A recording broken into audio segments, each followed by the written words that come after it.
मंगलाचरण के लिए आदरणीय पंडित जी से निवेदन करते हैं कि आए और अपनी मधुर आवाज में आज का मंगलाचरण करके आज की धर्म सभा को प्रारंभ करें। आदरणीय पंडित जी साहब। 24 तीर्थंकर भगवान की जय। परम पूज पट्टाचार्य आचार्य भगवान श्री 108 विशुद्ध सागर जी महामन राज की जय। परम पूज श्रवण मुनि श्री 108 अर्ज सागर जी महाराज की जय। अहिंसा धर्म की जय। ओम नमो अरिहंताणम।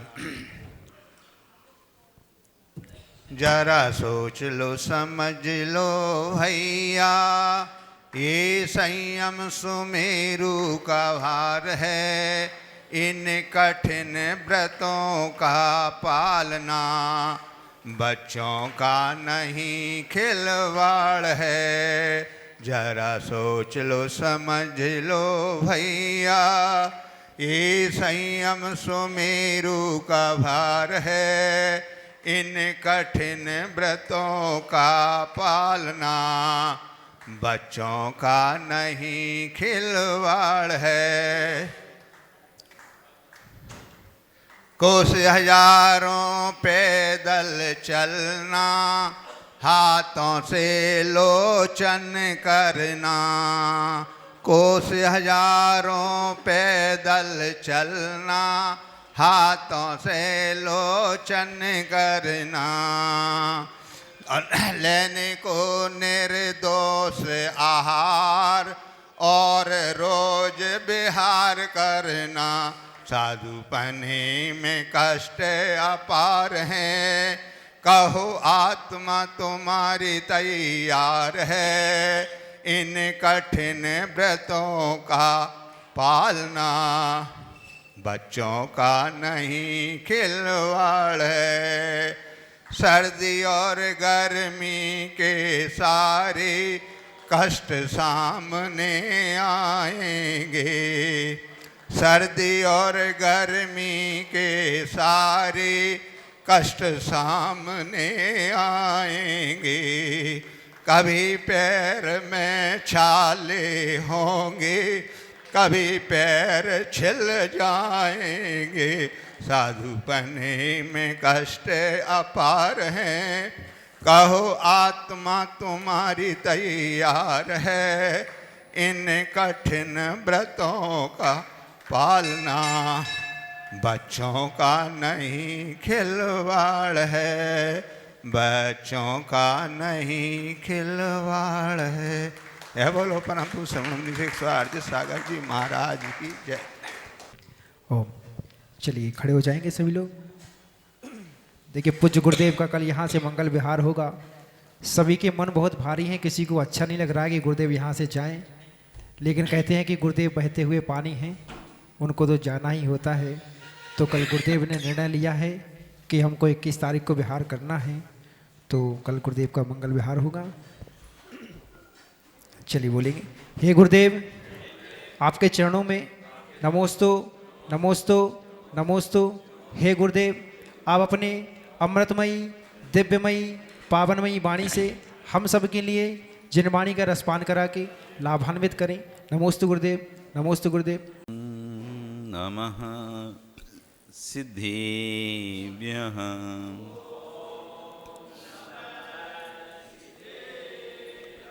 ओम नमः सिद्धेभ्यः।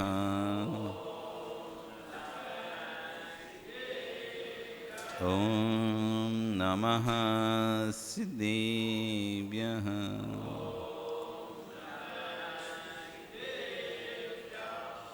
सत्त्वेषु मैत्रीं गुणेषु प्रमोदं, क्लिष्टेषु जीवेषु कृपावरतु। माध्यस्थभावं विपरीतवृत्तं, सदा ममात्मा विदधातु देव। सदा ममात्मा विदधातु देव। सदा ममात्मा विदधातु देव। नमो अरिहन्ताणं, नमो सिद्धाणं, नमो आयनीयाणं, नमो वच्छायाणं नमो लोये सव्यसाम्। बोले अंतनस्य परमेष्टि भगवान की, आदिरम आदिनाथ भगवान की, वर्तमान शासन महावीर भगवान की, आचार्य श्री अमित गति स्वामी महाराज की, आचार्य गुरु शिक्षण विश्व सागर जी महाराज की, अहिंसा में विश्व धर्म की। जय बोलिए परम पूज्य श्रवण मुनि श्री अरजी सागर जी महामुनि राज की, समस्त मुनि संघ की जयकारा गुरुदेव का। भवंतु वर्तमान शासन है, वर्तमान स्वामी के शासन में तीर्थंकर प्रभु की चरण निश्राम में बैठकर हम सभी जिन देशना का श्रवण कर रहे हैं। आचिक बनकल यहाँ पर अपनी बात को कहते हुए कह रहे थे कि निषेध में आकर्षण होता है, निषेध में आकर्षण होता है, इसलिए निषेध नहीं विधि करना चाहिए। हम निषेध करते हैं इसलिए लोग उस जगह और जाते हैं। जैसे कहीं लिखा था ना, यहाँ पार्किंग नहीं करना, तो लोग वहीं पार्किंग करें। यहाँ बाथरूम नहीं करना, सब वहीं भी करें। और तुम लिख दो यहीं पार्किंग करना है 50 रुपये, यहाँ पार्किंग करें 50 रुपया लिख दो, कोई पार्किंग नहीं करेगा। और तुम बार बार लिखते हो अपनी दुकान के आगे नो पार्किंग नो पार्किंग, वहीं पार्किंग लगी रहती है। निषेध में आकर्षण, निषेध में। इसलिए पहले पैसे क्यों देते थे? नई बहू आती थी घूंघट डाल के, देखा ही नहीं रहे, देखना है तो मुंह दिखाई। अब शुरू से ही देख रहे हैं, क्या देखना है? अब शुरू से ही देख रहे हैं, अब क्या देखना है? पहले निषेध था तो देखने की इच्छा होती थी, कैसे इनकी वो देखें। तो मंदिर भी आए तो घूंघट डाल के आ रही, बाहर निकल रही तो घूंघट। अब नई बहू है तो पूरे समय घर में कैसी रहे, लेकिन जब जब बाहर निकलती थी तो घूंघट। अब लोगों को उत्सुकता बनी थी, शकल तो देखें कैसी है, गोरी है काली है क्या है। तो ये ठीक है, घर पहुंच जाओ, ले आओ सगुन मुंह दिखाई। तो निषेध में आकर्षण, देखने की इच्छा होती है। कोई भी चीज़ जहाँ अपन पर्दे में आती है तो उसको देखने की इच्छा हो, भले वो चीज़ आप वैसे कई बार देख ली, जैसे ही पर्दे में आई आपको। अभी यहाँ पर कोई चीज़ को कमरे में बंद कर दी जाए तो सब क्या है देखने, कुछ नहीं, जो था वही है, लेकिन कमरे में बंद कर दी, अब इच्छाएं बढ़ रही, हमें भी देखना है। वैसे कुछ नहीं। तो निषेध में आकर्षण है कि सबको शांति धारा करने का मौका नहीं मिलेगा, कोई एक को मिलेगा। अब लड़े मरे हो रहे हैं, हम करेंगे। और वैसे रोज शांति धारा के लिए तो दर्शन करने नहीं आ रहे, सामान से जब अभिषेक हो रहा है तो नहीं आ रहे। और विशेष जब किसी दिन होता है कि नहीं आज तो जो करेगा, जो लेगा बोली उसी का नाम लिया जाए, नाम नहीं लिया जाएगा। अब निषेध कर दिया, नाम नहीं लिया जाए, न करने नहीं दिया जाएगा, तो अब हम करेंगे। तो ये निषेध में आश्चर्य करें। निषेध के साथ विपरीतता को बताओ। जो आनंद कुशास्त्रों में आ रहा है उससे अच्छे शास्त्र दो तो उससे अपने आप उत्सुकता जागेगी। वह स्वयं अच्छे शास्त्रों का जब वाचन करेगा तो स्वयं प्रेरित हो जाएगा, क्योंकि जिसके अंदर सद्गुण होते हैं वे कभी छुपते नहीं है। जिसके अंदर जो गुण होता है ना वो कभी छुपता नहीं है, दिख जाता है। यदि आपके अंदर सद्गुण है तो सद्गुण दिखेंगे, और यदि आपके अंदर अवगुण है तो अवगुण दिखाई दे जाए। आप 1 दिन 2 दिन 4 दिन बनावटी रह सकते हो, इससे ज्यादा नहीं रह सकते। यदि आपके अंदर अवगुण है तो 2 दिन 4 दिन बाद अपने आप सामने आने लगेंगे। कितना भी आप छुपा लोगे नहीं छुपेगा। और यदि सद्गुण है, आप कितनी भी अपने आप को बुरा दिखाना चाहो, यदि आपके जैसे माताएं अपने बच्चे को डांटती हैं तो ऐसा चेहरा बना लेती, गुस्सा करती हैं जान के, कितनी देर के लिए, कितनी देर रह सकती है ऐसे मुंह बना के? थोड़ी देर बाद फिर अपने आप आ जाती हो, क्योंकि तुम तो गुस्सा हो नहीं है ना। उसे डराने के लिए, उसे समझाने के लिए ऐसा चेहरा बनाया है, ऐसा किया है। लेकिन आपके अंदर तो गुण वात्सल्यता का है, तो वात्सल का गुण बच्चा जैसे ही रोएगा फट से पहले तो कहे तू चल सॉरी कर, सॉरी बोल, तभी बात करेंगे। बोल, उसने नहीं बोला सॉरी, और हम बात नहीं करें, मुंह फेर के बैठ गए। और जैसे उसने रोना शुरू किया सब भूल भाल के पहले उठा लेते। वो गुस्सा कितनी देर का, थोड़ी देर। इसके बाद जो गुण है आपके अंदर, वात्सल्य गुण है, आप रोते हुए नहीं देख सकते अपने बालक को, चाहे वो कितनी भी बड़ी गलती कर ले। आप मार भी देते हो, गुस्सा भी करते हो, उसके बाद जैसे वो रोता है आपका हृदय पिघल जाता है, वो तुरंत उसे गोदी उठ, नहीं नहीं नहीं कोई बात नहीं, चल अब आगे से नहीं करना। ऐसे करे तो कोई भी चाहे अवगुण हो चाहे सद्गुण हो, लंबे समय तक छुपता नहीं है, सामने आ जाता है। दुनिया कितना भी, इसलिए डरने की बात नहीं है।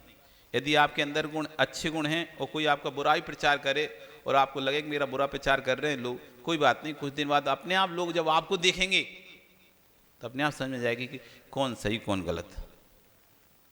क्योंकि सोने की पहचान कसने से और व्यक्ति की पहचान बसने से होती है। सोना तभी समझ में आता है जब वो कसौटी पर कसा होता है, नहीं तो हर पीली वस्तु सोना दिखाई देती है, हर पीला पीला सोना ही दिखाई दे रहा है। आज कितने लोग हैं आर्टिफिशियल ज्वेलरी पहन रहे हैं, नहीं पहन रहे क्या? खूब चल रही है 1 ग्राम सोना वाली, पहले चलती थी 1 ग्राम भी चलती पता नहीं। तो आर्टिफिशियल ज्वेलरी पहन रहे हैं, चूड़ियां पहन रहे हैं, हार पहन रहे हैं। आप दूर से तो नहीं बता सकते ये सोने की है कि नहीं है, आपको तो ऐसे लगा बड़ा आदमी है। हाँ, कोई गरीब ने पहनी तो आप कह सकते हैं आर्टिफिशियल, ये क्या खरीदेगा इतनी महंगी महंगी। लेकिन किसी बड़े आदमी ने पहन ली हो, तुम्हारे मुंह से निकल पाएगा कि आर्टिफिशियल है? एक गरीब पहने तो फिर भी तुम कहोगे इतना पैसा उसके पास है नहीं है, इतनी मोटे मोटे कड़े तो पहन ही नहीं सकता ये, इतनी चूड़ियां इतने हार नहीं पहन सकते, पक्के में ये नकली हैं, है ना। असली भी होगा तो वो कहेंगे नकली है, पक्का ही नकली है। और अमीर व्यक्ति नकली पहन लेगा ना, अरे ये कहा को नकली पहनेगा, ये तो पक्के में, कितने के हैं, कहां से लिए, बड़े सुंदर लग रहे हैं, हाँ बड़ी मालदार पार्टी। ये तुम्हारे जेंट्स लोग क्यों नहीं पहनते कड़े सोने मोने, कछु नहीं पहनते, पीतल का भी नहीं पहनते, डर लगता है ये पीतल को भी वो लोग असली समझ उन्हें पता है बनिया है, नकली तो पहनेगा नहीं, क्या पहनेगा, असली पहनेगा। अब तुम पीतल का भी पहनने में डर लगता है तुमको कि भाई आर्टिफिशियल भी नहीं पहनते, आर्टिफिशियल पहने भी समझेंगे यार इस तो बड़ा पैसा, देखो मोटे मोटे कड़ा पहने, अच्छा निकाल, फिर डर के मारे नकली भी नहीं पहनते तो बड़ा आदमी नकली भी पहने तो असली दिखाई देता है, और छोटा आदमी असली पहने तो वो नकली ही दिखाई देता। क्या है, नकली है। तो आज कह रहे हैं कि सद्गुण हो चाहे अवगुण हो, तो सोना कब तक पता नहीं चलेगा, जब तक कसौटी पे कसा नहीं है। जिस दिन कसौटी पे रख दिया, जैसे ही कसा, पता चल जाएगा कि असली है कि नकली है। ऐसी व्यक्ति की पहचान कब, जब उसके साथ रहने लगोगे, उस साथ जब तक नहीं रहोगे तो लोग जो बोलेंगे तुम वैसी धारणा बनाओगे। एक नया व्यक्ति यहां पर आया और आपको किसी ने बोलते इससे बच के रहना, ये सामान उठा लेता है। अब आप उसको, वो कहीं भी हाथ लग रहा है, आप लोग देखते हैं उठा के रख तो नहीं रहा, आपकी नजर बार बार इसी चीज पे जा रही है, कहीं उठा तो नहीं रहा, कहीं उठा दे, अपना सामान बचा के रख लो, अपना सामान बचा के रख लो। अब 7 दिन तुम देखे उसके, 7 दिन रहे, 7 दिन तुम्हें पता चला अरे ये तो कोई सामान उठाते ही नहीं है, ये फालतू झूठ बोला, उठाता है। 8 दिन आपको विश्वास हो जाएगा। अब कोई कहे भैया हमें पता है 7 दिन से हम साथ में ही रह रहे हैं, एक भी चीज हमारे घर की इधर से उधर नहीं हुई है, तो तभी व्यक्ति के बारे में पता चलता है। इसलिए किसी के बारे में कुछ भी बोलने से पहले उसके पास रहना जरूरी है। हम बिना रहे धारणाएं बना लेते हैं, वो धारणाएं आगे जाके गलत सिद्ध होती हैं। बिना रहे किसी के साथ और दो धारणा बनाई जाती ना, जिसको आपने नहीं देखा, जिससे आप मिले नहीं, जिससे आप कभी संपर्क में नहीं आए, उसके प्रति भी आपके अंदर धारणा है, वो ऐसा है व्यक्ति है। क्यों, तुम्हें कैसे पता? हमने सुना है। कैसे पता चला? संपत, तुम रहे उसके साथ कि नहीं? रहे तो नहीं है, पर सब लोग बोल रहे थे तो हमने सुन लिया, सब बोल रहे थे तो हमने सुन लिया। बाद में जब हम, कई लोग कहाँ, कई लोग ऐसे हैं जो सुनने के बाद जब संपर्क में आते, कहते अरे हमने सुना था, ये तो विपरीत है, ये कुछ ही नहीं है ऐसा, तो ये तो बहुत सरल है, बहुत अच्छे हैं, है ही नहीं कुछ भी जो हम सुन के आए थे। यही होता है। आचार्य भी कह रहे हैं ना तो सद्गुण छुपते ना अवगुण छुपते। यदि आपके अंदर अच्छे गुण है ना, आप निश्चिंत रहो, आज नहीं तो कल समय लग सकता है, लेकिन निकल कर बाहर आएगा, निकल कर बाहर आएगा। आचार्य हमको जब भी संघ से निकल थे ना, तो बड़ी शिक्षाएं देते थे इसी तरह की, कि चिंता नहीं करना, क्योंकि उस स्थान पर जहाँ पर हमारा संघ रहता है, वहाँ पंथवाद का ज़्यादा है। संतवाद का। इसके शिष्य, इनके शिष्य, उनके शिष्य, इनको पूछेंगे, उनको नहीं पूछेंगे, ठीक है ना। अमुक आचार्य के शिष्यों को ज़्यादा स्थान, वो अमुक आचार्य शिष्यों को कम स्थान, ऐसे संतवाद ज़्यादा है। पंथ तो बात है नहीं, क्योंकि पंथ एक ही चलता है वहाँ पे, जो यहाँ चलता है वैसे ही। तो पंथवाद की तो दिक्कत है नहीं वहाँ पे, वहाँ संतवाद की ज़्यादा दिक्कत है मध्य प्रदेश में। किसकी ज़्यादा समस्या है? और जगह पंथवाद की समस्या है, पर वहाँ पंथवाद नहीं, क्यों वहाँ पर सभी जगह एक से ही अभिषेक पूजन चल रहा है, डिफरेंट है ही नहीं है, तो इसलिए पंथवाद वहाँ पर नहीं है, वहाँ संतवाद ज़्यादा है। हाँ, संतवाद ज़्यादा है। इसके शिष्य हैं तो ज़्यादा लोग भीड़ लगाएंगे, उसके आचार्य के शिष्य हैं तो कम लगाएंगे, इन आचार्य शिष्य हैं तो श्रीफल चढ़ाएंगे, उन आचार्य शिष्य श्रीफल नहीं चढ़ाएंगे। इस तरह से वहाँ पर चलता है। तो आचार्य सीख देते थे, क्योंकि जो गरीबी से निकलता है ना, उसको पता चलता है गरीबी के कष्ट। जिसने गरीबी देखी होती है उसको पता रहता है गरीबी में कैसे कैसे कष्ट होता है। जब वो अपने बेटियों को समझाता है तो बताता है कभी गरीबी आए तो बेटा ऐसे ऐसे कष्ट हो सकते हैं, तुम्हें झेलना पड़ जाए, क्योंकि हमने झेले हैं। जिस बाप ने गरीबी में कष्ट झेल के पैसा प्राप्त किया है, अपने बेटे को शिक्षा देगा कि बेटा देख, कभी गरीबी आएगी तो ऐसे ऐसे लोग तुम्हारे ऊपर आक्षेप करेंगे, विक्षेप करेंगे, इस तरह से तुमको उस समय ऐसी सांत्वना रखनी है, क्योंकि हमने वो दिन देखे हैं। तो गुरुजी ने वो दिन देखे हैं।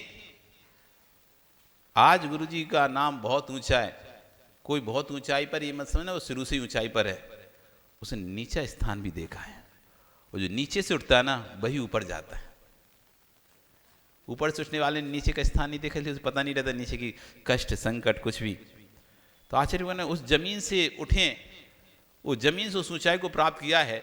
वो अपनी यात्राएं, अपने कष्ट, अपनी सब कुछ जब बताते हैं कि वो दिन भी थे जब कोई कमंडल पकड़ने वाला नहीं मिलता था। आज वही शहर हैं, वही लोग हैं, यही शहर है। जब बिहार करते ना, देखो बेटा ये वही शहर है जहां कोई कमंडल पकड़ने वाला नहीं था, हम दुकान पर पूछ पूछ कर मंदिर गए थे। आज वही शहर है, तुम देख लो कमंडल पकड़ने नहीं मिल रहा। एक समय वो था जब कमंडल पकड़ने वाला नहीं था कोई। यहाँ पर हम 2 साधु थे और पूछ पूछ के जा रहे थे कि मंदिर कहाँ है, मंदिर कहाँ है। और आज वो दिन देखो, ये वही शहर है, वही लोग हैं, वही स्थान है। आज हमें अपना कमंडल पकड़ने नहीं मिलता, कहीं इसके हाथ में, कहीं उसके हाथ में। भीड़ देखो आप, सबके दिन एक से नहीं होते, सब दिन एक से नहीं होते। यही सीख देते थे, तुम अच्छे बने रहना, एक ना दिन अच्छा ही सामने आएगी। तुम घबराना नहीं। आचार्य विश्वसार घबराए नहीं। उन्होंने जितना स्ट्रगल, जैसे कहते हैं ना, आप स्ट्रगल करते, कोई व्यक्ति, हमने बहुत सर्विस में, व्यापार में स्ट्रगल किया, आज जाके इतना बड़ा व्यापार एम्पायर खड़ा किया है, बहुत स्ट्रगल किया है। ऐसे आचार्य विश्वसार जी महाराज आज नाम है। आज हम लोग को तो बना बनाया मिल गया। जैसे एक अमीर करोड़पति बाप के यहाँ संतान हो जाती ना, तो वो बैठे बैठे ही करोड़पति कहलाती। उसने तो कुछ भी नहीं कमाया तब भी करोड़पति कहलाती। ऐसे हम लोग करोड़पति हो गए बैठे बैठे, कुछ नहीं कमाया हमने। जो कमाया आचार्य विश्वसार ने कमाया, जो कमाया उन्होंने कमाया, जो दिया उनके गुरु ने उनको दिया, उन्होंने अपनी मेहनत से कमाया। हम तो बैठे बैठे उनका नाम खा रहे हैं। उन्होंने मेहनत की है। जब वो अपनी कहानी सुनाते हैं, आंखों से आंसू आ जाती है कि इतना कष्ट, इतना कहते ना इग्नोरेंस समाज का, लोगों का सहन करने के बाद भी अपने सद्गुण से नहीं डिगे, उसी का फल है। देखो आज पट्टाचार्य विश्वसार के नाम से पूरे देश में धर्म का डंका बजा रहे हैं, ये उसी का फल है। तो आचार्य कह रहेंगे, ना तो सद्गुण किसी के छिपते हैं। आप किसी भी समाज में जाना, कुछ दिन रहना, यदि लोगों ने भ्रांति फैलाई होंगी तुम्हारे बारे में, आप चिंता मत करना, उन भ्रांतियों से डरना नहीं। कुछ दिन रहना वहाँ पर, लोग तुमको देखेंगे, परखेंगे, तुम्हारे पास आएंगे, अपने आप उनकी भ्रांतियाँ खत्म हो जाएंगी। समय लग सकता है, 10 दिन, 15 दिन, 20 दिन, महीना भर लग सकता है, लेकिन एक समय ऐसा आएगा जब लोगों को के सामने दूध का दूध और पानी का पानी हो जाएगा। आप लोग तो अनुभव कर रहे हैं। अनुभूत हो। कितनी भ्रांतियां आपकी दूर हुई हैं, कितने आपके अंदर के प्रश्न दूर हुए हैं। महाराज कैसे हैं? अब आपसे कोई पूछे तो आप बता सकते हैं महाराज कैसे हैं। अब आपको किसी की सुन के बोलने की जरूरत नहीं है कि महाराज कैसे हैं। अब कोई भी पूछेगा, आपके मुख से क्या निकलेगा? जो आपने अनुभव किया है वही निकलेगा। तो आचार्य कह रहे कि जिसके अंदर सद्गुण होते हैं, कितना भी ढक दो पता चल ही जाता है। जिसके अंदर अवगुण होते हैं, कितना भी ढक दो पता चल ही जाता है। तुम कितनी भी ढांकने की कोशिश करो अवगुणों को, दूसरी गलतियों कितना ही ढांकने की कोशिश, कितना ही ढांक, आज नहीं तो कल सब लोग जानते थे, बोलते भले नहीं है, लेकिन अंदर अंदर धीरे सबको पता चलने लगता है। एक छोटी सी चिंगारी सारे गोदाम को राख कर देती है। हे नाथ, कहीं भी जाऊं, कहाँ भी कहीं भी रहूं, मेरी ईर्ष्या की चिंगारी उत्पन्न ना हो, क्योंकि यदि ये ईर्ष्या की चिंगारी उत्पन्न हो गई तो कोटि कोटि पुण्यों को जलाकर नाश कर देगी। ईर्ष्या की आचार्य से भगवान से यही प्रार्थना करा करो, हम कहीं भी जाएं, कहीं भी रहें, बस ईर्ष्या की चिंगारी मेरे अंदर उत्पन्न ना हो। कि जैसे गोडाउन में एक चिंगारी पूरे गोडाउन को नाश कर, शॉर्ट सर्किट होता है, बस दो तार टकराते हैं, कड़कड़कड़, इतनी चिंगारी निकलती है। उसके बाद तो फिर देखो ज्वालाएं लपटें निकलती हैं और पूरे गोदाम को, पूरे माल को, करोड़ों के अरबों के माल को नष्ट कर देती है। ऐसी एक ईर्ष्या की चिंगारी घर्षण होती है और ईर्ष्या की चिंगारी से कोटि कोटि जन्मों के पुण्य जलकर नष्ट हो जाते हैं। जब तुम छोटों की रक्षा करो, क्योंकि छोटे के होने पर ही तुम बड़े कहलाओगे। छोटों की रक्षा करो, आचार्य करके शिष्यों की रक्षा करो, शिष्यों के होने पर ही तुम आचार्य कहलाओगे। शिष्य नहीं होंगे तो आचार्य किस बात के?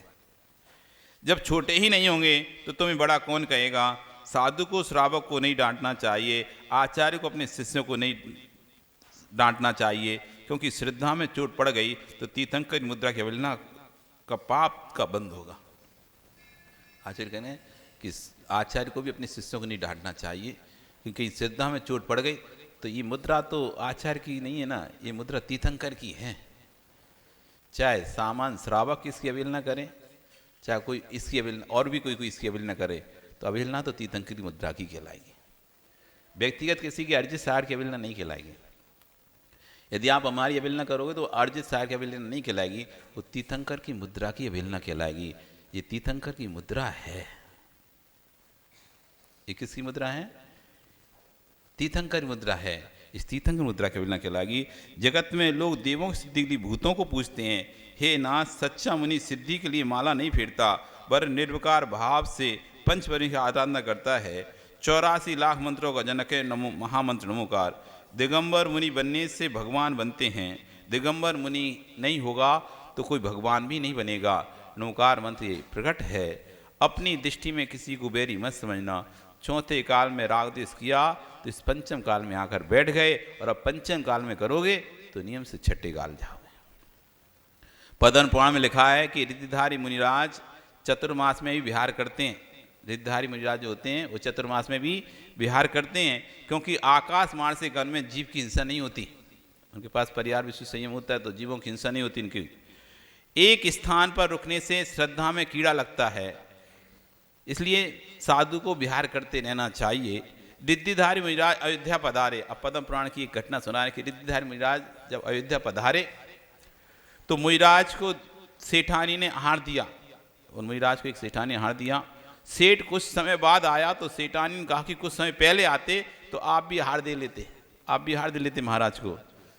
उन्होंने आकर उन आहार दे लेते। सेठ कहता है कि वे मुनि नहीं जो चतुर्मास में विहार करते हैं। सेठ कहता है वे मुनि कौन से जो चतुर्मास में विहार करते हैं? अभी कौन से मुनि आ सकते हैं चतुर्मास में?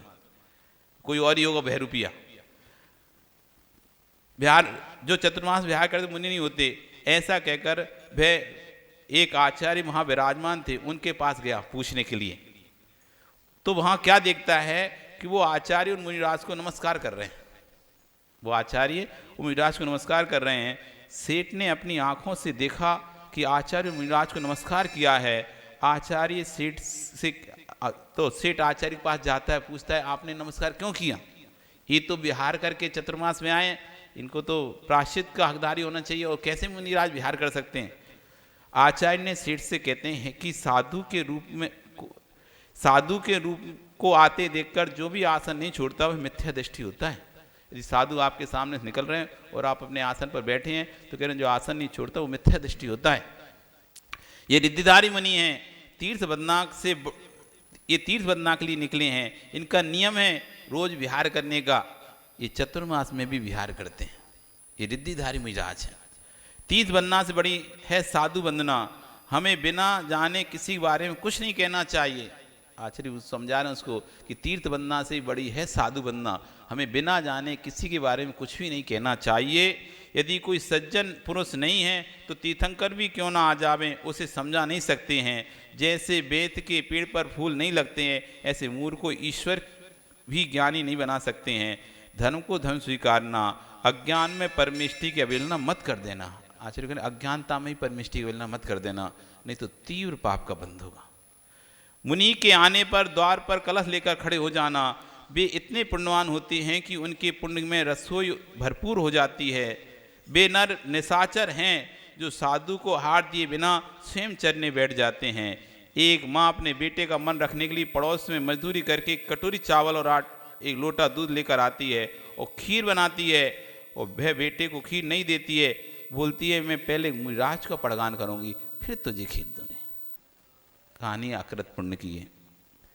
ये कहानी उस व्यक्ति की, उस बालक की, कि जिसने पूर्व में धर्म के द्रव्य का चोरी किया था, मंदिर के द्रव्य का चोरी किया था। सो अगले भव में वो ऐसा गरीब हुआ कि जन्म लेते ही उसके घर में जितनी संपत्ति थी वो नष्ट हो गई, और स्थिति ऐसी आ गई जो हजारों लोगों को भोजन कराता था, अब उसके यहाँ एक एक दाने भोजन की किल्लत होने लगी, एक एक दाने की किल्लत होने लगी। और स्थिति ऐसी बनी, पिता का मरण हो गया, माँ दूसरे घर में बर्तन मांजना प्रारंभ कर दी, और बेटा दूसरे के खेत में काम करने के लिए चला गया। और जब उसने काम किया वहाँ पर, तो उस सेठ का जो खेत का जो मालिक था उसने पहचान लिया कि तो मेरे सेठ का ही बेटा है। आज देखो, कभी मैं इसके पिता के यहाँ मजदूरी करता था, आज उस सेठ का बेटा मेरे यहाँ मजदूरी कर रहा है। उसे दया आ गई।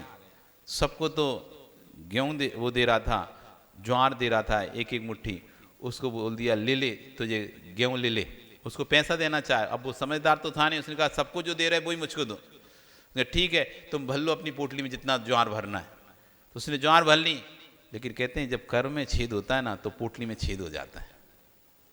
वो ज्वार भर के ले जा रहा था पोटली भर के, लेकिन उसकी पोटली में छेद था। सिर पे रख ली उसने पोटली, एक एक दाना पीछे टपकते टपकते टपकते जब घर पहुंचा तो बस एक मुट्ठी अनाज बचा। इतना सारा अनाज दिया था, वो सारा अनाज उसी नहीं रहा, और सब फैलता गया, और लास्ट में उतना ही बचा जितना पुण्य था, एक मुट्ठी कहीं। माँ पूछती कहाँ से लेके आया बेटा? तो माँ आज मैं काम करके आया हूँ। कहाँ पे काम किया? अमुक के यहाँ पर काम किया। माँ कहती ओहो, अब देखो ये स्थिति आ गई कि जो कभी अपने यहाँ नौकर होता था आज उसके यहाँ नौकरी करना पड़ रही है, उसके यहाँ नौकरी करनी पड़ रही है। ओके, अब इस गांव में नहीं रहूँगी। वो उस गांव से निकल जाती है और दूसरे गांव पहुंच जाती है, और रहे कहाँ पर? अब वो रहने का कोई स्थान नहीं। तो वहाँ एक चबूतरे पर बैठी रो रही होती है। तभी एक सेठ आता है, बोलता है बहन क्या हुआ, तुम क्यों रो रही हो? अपनी कहानी बताती है। तो सेठ कहता है कोई बात नहीं, एक काम करो तुम मेरे साथ चलो, मेरे घर में मेरे बेटे हैं 7, उनकी माँ का देहांत हो गया है, उनकी देखरेख करने मैं तो व्यापार से निकल जाता हूँ, वो बेटे उद्दंड होते चले जा रहे हैं, उनकी देखरेख करने वाला कोई नहीं है, इसलिए तुम उनकी देखरेख करना, और वहाँ एक छोटी झुपड़िया मैं तुमको दे दूँगा, उसी में रहना। तुम्हारा बेटा मेरी गाय चराएगा, सो उनको गाय चराता रहेगा और तुम्हारा जीवन निर्वाह हो जाएगा, और मैं भी बेटों की चिंताओं से निश्चिंत हो जाऊँगा। अब वो भी सोचती कम से कम चलो छत मिल रही है, भोजन मिल रहा है, और क्या चाहिए। ठीक है, चली जाती है। वहाँ उनके बच्चे बहुत उद्दंड थे उस सेठ के, पर उसको तो जब किसी की मजबूरी होती है ना तो फिर वो सब कष्ट सहन करता है।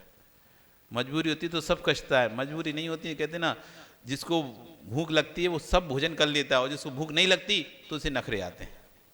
यदि कोई नखरे कर रहा है समझ लो इसे भूख नहीं है, कि ये कम है, नमक कम है, ये कम है, वो कम है, अच्छा नहीं बना। अब इसको भूख नहीं लगी, तुम कुछ भी अच्छा बनाओगे ना इसे अच्छा लगेगा ही नहीं।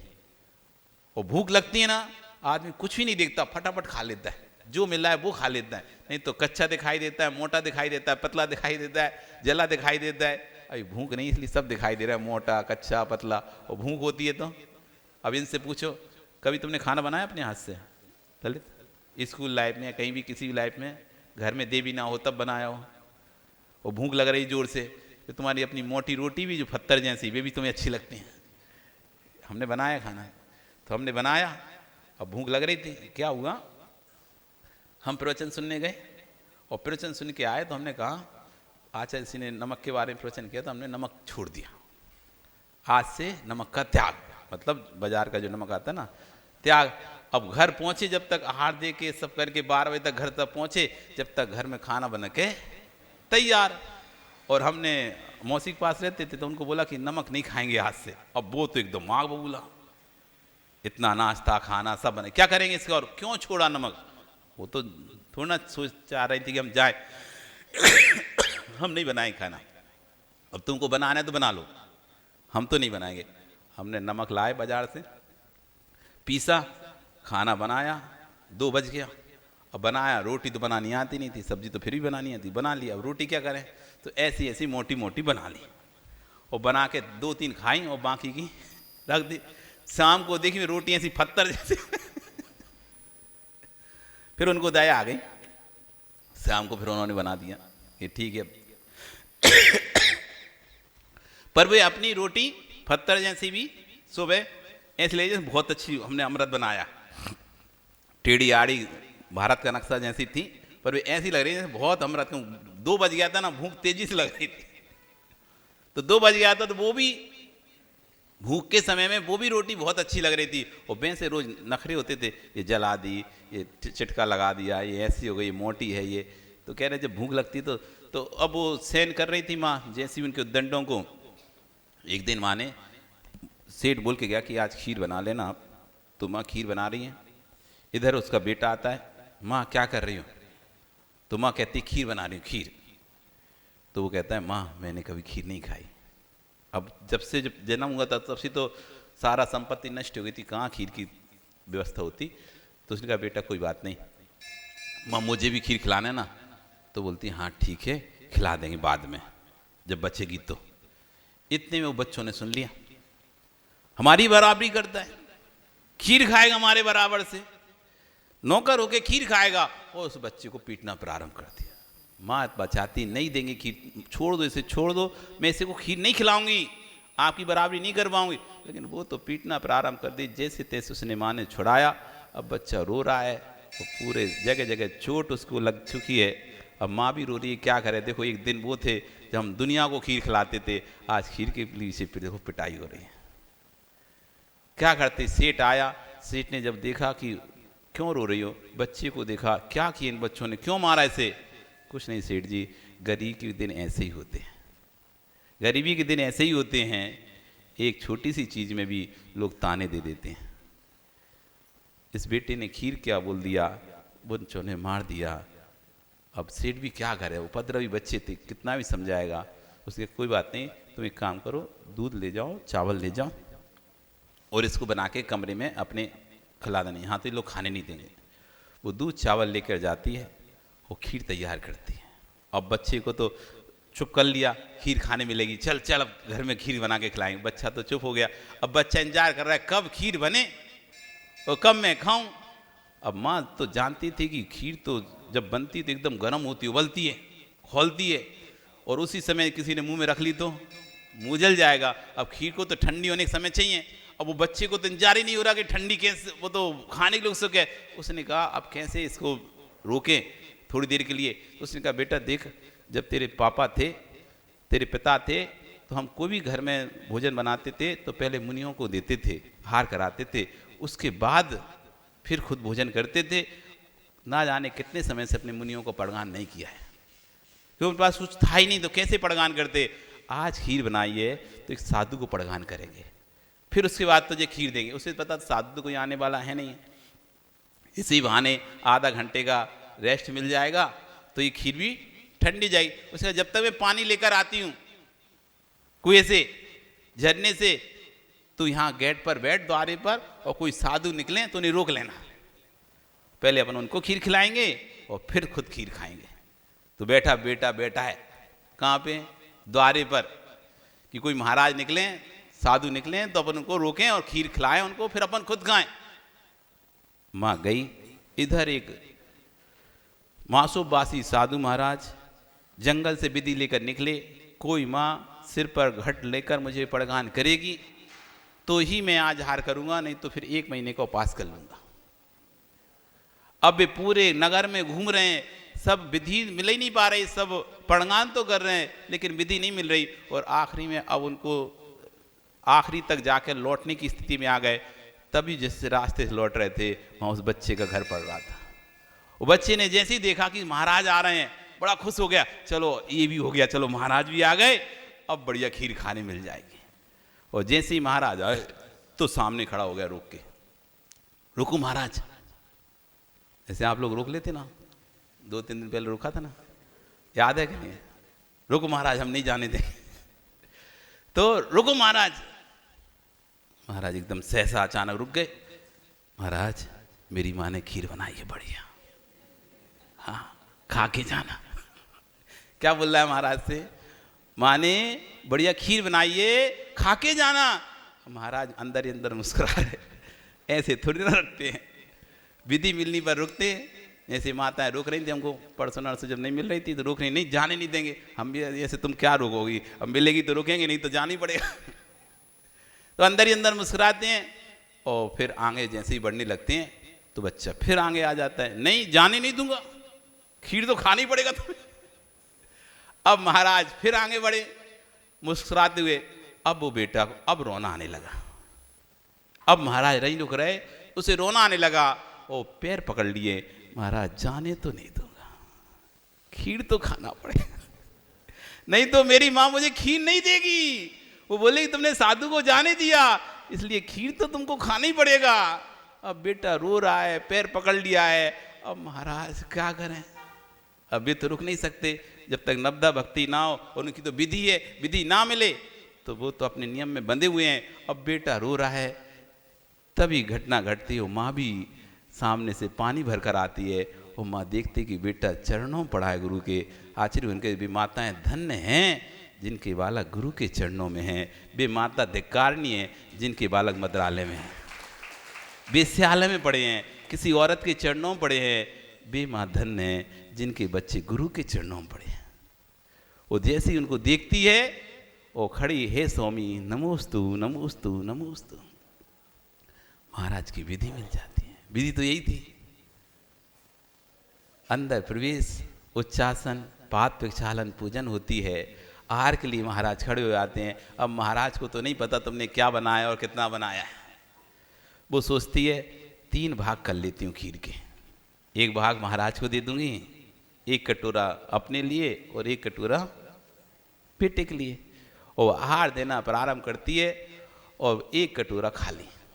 और जैसे 1 कटोरा खाली होता है सोचते अपने तो बहुत खीर खाई है, छोड़ो, तो अपना कटोरा भी उठा लेती और देना प्रारंभ कर दी। इधर बेटा देख रहा है कि माँ ने महाराज 3 कटोरे में खीर कर ली है, 1 कटोरा दे दिया है, दूसरा कटोरा भी दे रही है, अब दूसरा कटोरा भी खाली। लेकिन महाराज तो खड़े हैं, हार कर रहे हैं। अब उन्हें क्या पता तुम्हारे यहाँ कितना खीर है कितना नहीं है, अब ये तो खड़े हैं।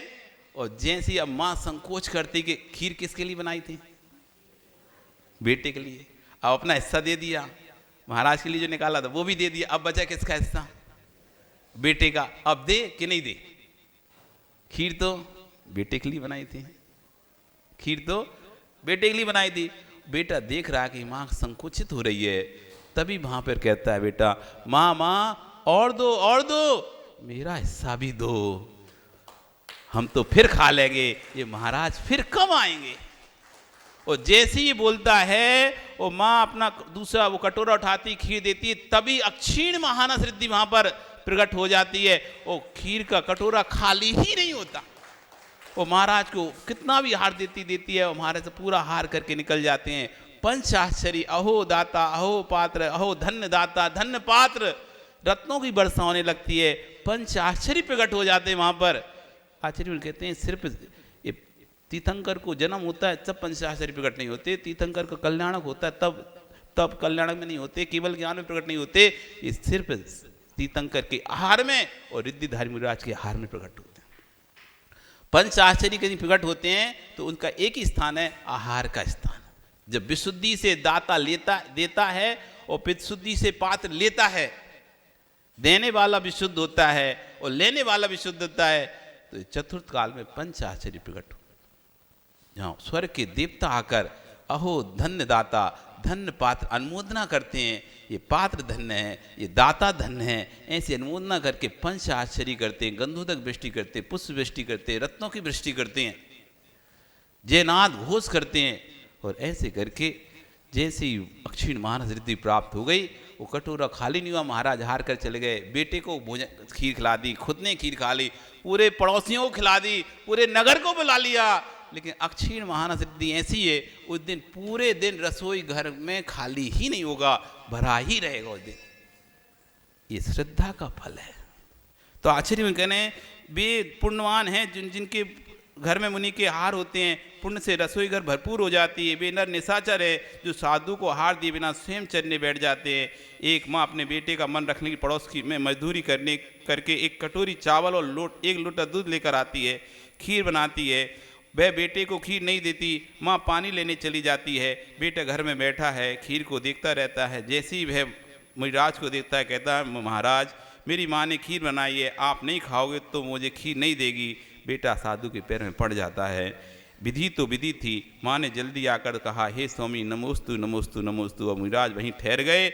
माँ ने 3 हिस्से खीर के किए, मुनि को क्या मालूम था। जैसे ही माँ ने अपना हिस्सा दिया, मुनिराज ने ले लिया। बेटे ने कहा माँ मेरा हिस्सा की खीर भी दे दो। कटोरा फिर भी खाली नहीं हुआ। रिद्धधर जिस घर में भोजन कर जाएं वहाँ कभी अन्न की कमी नहीं होती, सदा भरा रहता है, रत्नों की वर्षा होने लगती है। ये है, इसलिए भैया आज और कल 2 ही दिन बचे हैं तुम्हारे पास, कमा लो। क्या पता अब फिर गए फिर मिलें कब पता नहीं। तुम्हारी पर्याय रही नहीं रही, अब कोई साधु आए नहीं आए, लेकिन जो आ रहे हैं जो हैं उनकी जितनी सेवा कर सकते हो उतनी सेवा कर लो, जो दे सकते हो वो दे लो। औसत शास्त्र अभय आहार जो दान दे सकते हो दे लो। फिर गए फिर कब आएंगे कोई पता नहीं। आपका समय कल फिर आओगे, बस अब ये कल और आ जाओ, फिर तो परसों से जाना है वहाँ जाना। बोली भगवान महावीर स्वामी की।